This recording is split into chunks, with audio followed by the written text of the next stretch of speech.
Merci, Lucie. Christian, on va faire ça ensemble. Donc, on est... Suzanne Benoît est désolée, elle devait être ici pour faire le mot de clôture. Malheureusement, elle a eu un empêchement. Donc, moi et Christian, on va faire un petit mot de clôture combiné, ensemble. On va collaborer. Ah. Donc, faire un petit récapitulatif de la journée. On a commencé ce matin un petit peu plus large. On vous a défini l'industrie, qu'est-ce que c'est, où on en est actuellement. On vous a présenté quelqu'un qui est très en avance, Yves, chez APN. On a regardé les enjeux, transformations qui sont nécessaires, modèle d'affaires, stratégie, intégration des technologies. Comment on va adapter les RH, l'aspect de convention collective avec l'exemple de Héroux, flexibilité, les orientations projets qu'il faut donner au RH. Donc, ces gens-là, comme Christian disait un petit peu, qui deviennent médiateurs, réseautés, expérimentateurs, créateurs de liens. Donc, il y a plein de pistes d'action là-dedans. Ensuite de ça, on a regardé tous les aspects là, de comment s'adapter aux exigences du 4.0. Excusez, celle-là, je l'ai faite. Comment collaborer pour innover avec les syndicats. Tout ça, moi, m'a amené, en fait, je faisais une petite réflexion pendant que vous travailliez pour en arriver à mes constats de la journée. J'ai quelques mots-clés que je me suis écrits, que j'ai barbouillés, encadrés. Je pense que le premier mot-clé, moi, qui m'est resté, c'est inclusion. Pour moi, c'est collaboration veut aussi m'en dire inclusion. Inclusion des travailleurs, inclusion des entreprises, mais inclusion des écoles aussi, parce qu'ils sont partie prenante de ces changements-là, si on veut que les employés du futur arrivent où on veut qu'ils soient. Je pense à un incontournable, pour moi, un de mon mot-clé, c'est flexibilité. Donc, gestion du changement, rassurer les employés, communication de vers où on va, comment on va y arriver. Ensuite de ça, dans mes mots-clés, j'avais préparé la transition. Donc, l'importance de planifier. Tu sais, on a parlé de mission, on a parlé de vision, de valeurs claires. Je pense que c'est clé dans ce changement-là. Comme je disais, inclure l'ensemble de l'écosystème. Il ne faut pas oublier que, comme M. Bosch l'a dit, l'Allemagne l'a fait sur 10 ans, la transition. Mon dernier mot-clé, pas mon dernier, mon avant-dernier, le sens. Donc, il faut savoir où on s'en va, il faut donner un sens à ce changement-là, puis c'est primordial.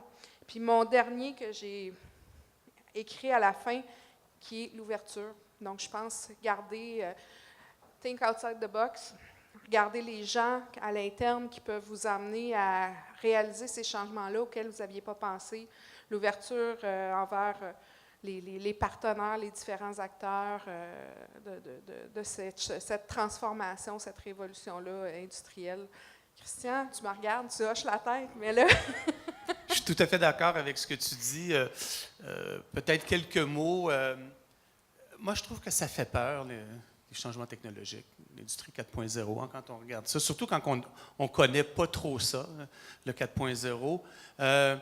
Puis j'ai remarqué, je regarde Dany, puis il y en avait d'autres qui étaient dans la salle, puis ce qui m'a frappé dans ces interventions-là, c'est comment ces gens-là n'étaient pas dominés par la technologie, mais ils cherchaient à dominer la technologie, à maîtriser cette technologie-là et à l'utiliser au service de leur entreprise, mais aussi de leurs employés pour améliorer également leurs conditions de travail, parce qu'on dit souvent que les nouvelles technologies, ça peut amener des pertes d'emploi, mais ça peut aussi amener moins d'intensification du travail. Il y a plein d'aspects positifs. Puis je trouvais qu'on avait plusieurs exemples qui mettaient en évidence que... Puis ça revient à ce que Dave disait aussi, hein, qu'est-ce qu'on fait? On a peur du changement ou on cherche à embrasser le changement? Puis moi, c'est une idée que je retiens de la part des gens puis des interventions qu'il y a eu dans la salle. Je vais dire un élément qui m'apparaît important. On parle de collaborer, mais on parle aussi de partager pour innover.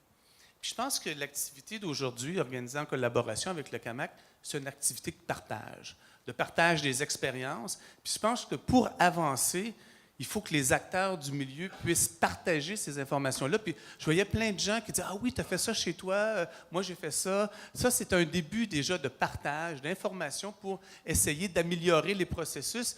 Et surtout quand on le fait dans un contexte comme aujourd'hui où on a des représentants syndicaux et des représentants aussi des employeurs, des entreprises syndiquées et des entreprises non syndiquées. Ce que je retiens aussi, à la lumière de ce qui a été dit, il n'y a pas de recette. Just too bad. Il n'y a pas de recette magique. Vous avez peut-être la meilleure sauce à spaghetti au monde, mais ça ne sera pas la meilleure sauce à spaghetti pour tout le monde. Elle va être bonne pour certains et moins bonne pour d'autres, mais il y a des principes. Et ça, je pense que chacun des conférenciers a fait ressortir un ensemble de principes, ouverture, transparence, éthique. Nommez-en, je pense qu'il y en a plusieurs. Quatrième point, et ça, moi, savez-vous ce qui m'a le plus surpris? Bon, c'est sûr que la question de l'ancienneté que Gerhard Bosch a parlé, ça m'a beaucoup surpris. Mais il faut dire que, bon, l'ancienneté ne fonctionne pas de la même manière là-bas, c'est un autre système. Mais pour moi, le punchline en bon français de Gerhard, c'est quand il a dit « Tu ne fais pas voler des avions avec du soft skills ». Et ça, je pense que c'est particulièrement vrai, c'est-à-dire toute la nécessité aussi d'avoir des compétences techniques, puis vous le savez, vous êtes dans l'aérospatiale, vous connaissez ça. Ça demande évidemment de la certification, un savoir-faire qui est très important. Donc, on peut aller vers le soft skill. Puis tantôt, Marie-Josée va te céder la parole, tu vas nous parler de ce qui se passe au niveau des compétences. Mais je pense que c'est un élément essentiel également pour aller de l'avant. Puis cinquièmement, on s'est pas mal promené au cours des dernières années dans différents écosystèmes. Dans différentes régions, pour voir comment ça fonctionnait. Puis des fois, pour voir comment ça marche chez nous, il faut aller voir comment ça marche ailleurs. Puis là, on s'aperçoit que peut-être qu'on n'est pas si pire que ça. Si on regarde l'écosystème qui a été constitué dans l'aérospatiale au cours des 20 dernières années, ce qu'on produit en termes de ressources, en termes de main-d'œuvre, en termes de recherche, en termes de collaboration.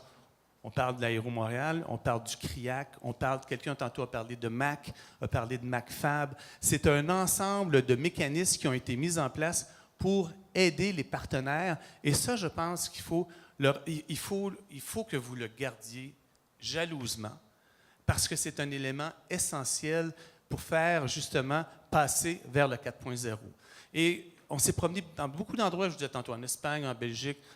Il y a très peu d'endroits où vous allez retrouver ce qu'on a fait aujourd'hui, ce que vous avez fait aujourd'hui. Je pense avec le travail de Nathalie notamment.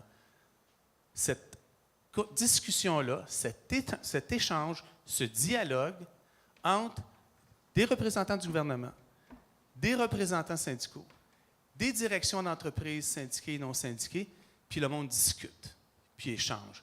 Et ça, c'est précieux. Ça ne se fait pas partout. On a eu le cas de l'Allemagne, où ils ont des structures très particulières, mais il y a plein de pays, nous, on a visité, où ça n'existe pas.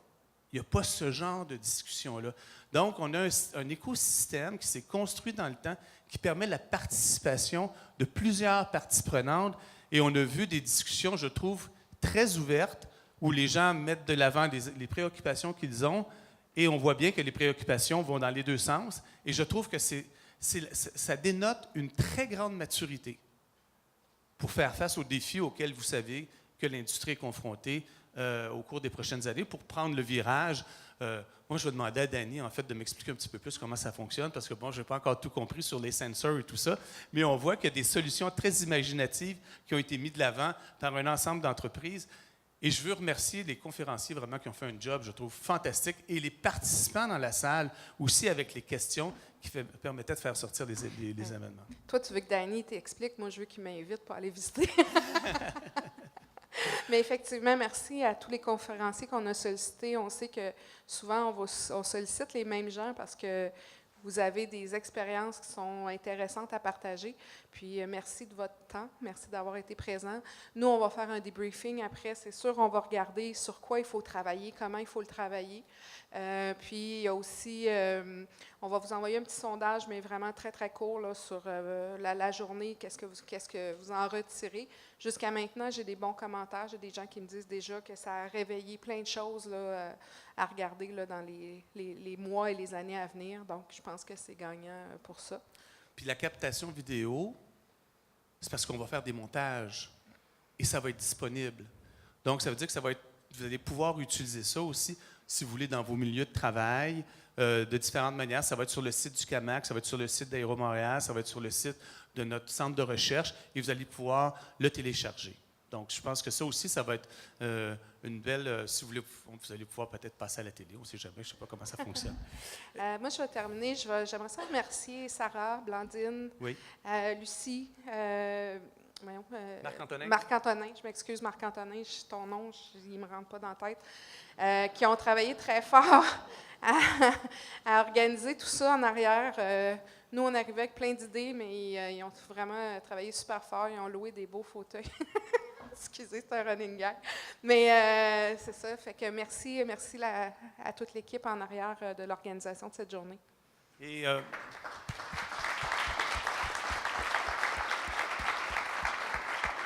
il y a toute une équipe de soutien, tu les as bien mentionnés. Il y a aussi la personne qui a fait la belle affiche que vous avez, Nicolas Roby, qui est coordonnateur scientifique au crime, Francine, Amélie, qui sont... Vous savez, c'est des trucs qui demandent beaucoup d'organisation et c'est des gens, effectivement, qui ont énormément contribué à la réalisation de cet événement. Oui, tout à fait. Marie-Josée? Marie-Josée? Marie-Josée voulait vous donner un petit mot. On travaille plein de trucs en collaboration avec Aéro Montréal. Marie-Josée va vous parler un petit peu là, de ces événements ou ces collaborations-là. Oui, bonjour à tous. Alors, pour ceux qui ne savent pas encore, qui ne connaissent pas Aéro Montréal, on est la grappe aérospatiale du Québec. Donc, on est un organisme de concertation où on réunit justement les grandes entreprises manufacturières, toutes les entreprises, les 250 entreprises du Québec, les universités, les collèges, les cégeps, toutes les institutions d'enseignement, le CAMAC, le CRIAC et les syndicats pour défendre les intérêts de l'aérospatiale. On a aussi fusionné avec l'Association québécoise de l'aérospatiale en 2012. On existe depuis 10 ans. Et notre mandat, c'est de promouvoir l'aérospatiale, de croître, de favoriser le développement économique de l'aérospatiale et son rayonnement. Et justement, on parlait qu'il faut changer les programmes, adapter la formation. On a un chantier relève et main-d'œuvre qui travaille justement pour voir comment combler les besoins de main-d'œuvre en aérospatiale. Et le thème de l'industrie 4.0, on fait beaucoup de travaux là-dessus. Justement, on est en train de produire avec pas mal d'entreprises et le CAMAC le guide des compétences 4.0. On est en train de le faire, il va être disponible en décembre.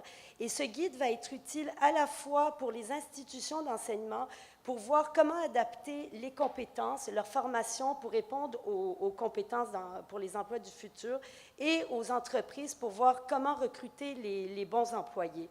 Puis ce qu'on se rend compte dans ce guide, on a eu une première version cette semaine, c'est qu'effectivement, tous les algorithmes, les mathématiques, tout cet aspect technique va être incorporé de plus en plus dans les entreprises. Donc, je ne peux pas vous en dévoiler plus, mais il va être disponible sous peu. Aussi, pour défendre les intérêts de l'aérospatiale, la grappe aérospatiale et les membres du Conseil, on va aller le 21 et le 22 novembre à Québec, sur la colline parlementaire, rencontrer tous les partis politiques, les partis de l'opposition et les hauts fonctionnaires pour leur parler, les sensibiliser à l'aérospatiale et surtout à la pénurie de main-d'œuvre. Parce qu'on parle des compétences, mais le problème, c'est que le bassin de main-d'œuvre est totalement insuffisant. Les écoles, les MAM, l'ENA nous disent qu'ils n'ont pas assez d'étudiants. Donc, le thème, ça va être la relève, les sensibiliser. Et le 22 novembre, toujours à Québec, à l'hôtel Frontenac, on invite tout le monde. On va faire un panel, une session d'information qui va porter sur la relève, où on va mettre ensemble les employeurs et les étudiants pour voir comment attirer les jeunes en aérospatiale, les retenir, comment les jeunes voient ça, l'industrie 4.0. Et donc, c'est vraiment un panel. On pourra vous faire suivre l'invitation le 22 novembre. Je vous ai également distribué un petit pamphlet. Chaque 2 ans, on organise la Semaine internationale de l'aérospatiale. L'année prochaine, c'est du 16 au 20 avril au Palais des Congrès. C'est une semaine internationale. Il y a 70 conférenciers de partout dans le monde qui vont venir, plus de 1000 participants, des exposants. Et le thème cette année, c'est des mots à la mode, c'est les technologies de rupture. Donc, on parlait qu'il ne faut pas utiliser des mots compliqués. Alors, on va parler d'intelligence artificielle, d'Internet des objets, de fabrication avancée, de réalité virtuelle. Donc, j'ai pris en note parce que moi aussi, je ne connais pas par cœur ces mots-là. Et il y aura aussi un panel sur les compétences. Donc, durant cette semaine, du 16 au 20, on a des gros événements. Le Forum Innovation sur les technologies de rupture. La dernière journée, ça porte sur la relève. On aura un case study competition, une compétition d'études de cas où différentes écoles, universités et je pense collèges aussi vont s'affronter sur le thème de la finition intérieure d'aéronefs. Donc ça va être le vendredi 20 avril. Et l'après-midi, il y aura plein de kiosques. C'est l'événement vitrine où les entreprises seront présentes et on va chercher tous les étudiants, en fait, comme une foire de l'emploi. Donc, c'est des événements à venir et pour dire, en fait, pour vous dire qu'on travaille beaucoup là-dessus. Puis, et notre projet MacFab aussi, ceux qui ne le connaissent pas, c'est qu'on soutient des PME à prendre le virage 4.0. Donc, grâce à un programme du ministère de l'Économie pour voir comment les soutenir là-dedans. Et c'est pas très évident, là, le virage 4.0. Alors, merci à tous, merci à tous les organisateurs. C'était vraiment très, très intéressant puis très enrichissant pour nous tous. Merci, Christian. Merci. Merci à Aéro Montréal aussi d'avoir fait la diffusion de notre activité sur leur site web.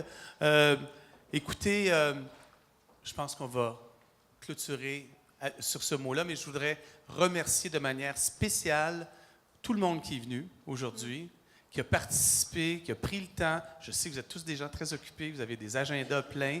Et si l'événement a fonctionné, on ose croire que ça a fonctionné. C'est beaucoup grâce à vous. Puis c'est grâce aussi au CAMAC, qui nous a appuyés dès le départ. Et on a construit le programme ensemble. Et ce que je trouve intéressant, c'est que c'est une construction université-milieu. Puis en même temps, je pense qu'au bout du compte, ça a donné où on a tous, je pense, pu bénéficier de cette collaboration-là. Je laisse terminer. Merci à toi aussi pour toute l'idée en arrière de départ qu'on a mûrie. C'est une équipe qui a travaillé là-dessus. Puis merci à tout le monde pour l'organisation. Merci d'avoir été présent. Bonne fin de journée, bon retour et soyez prudents sur la route. Merci.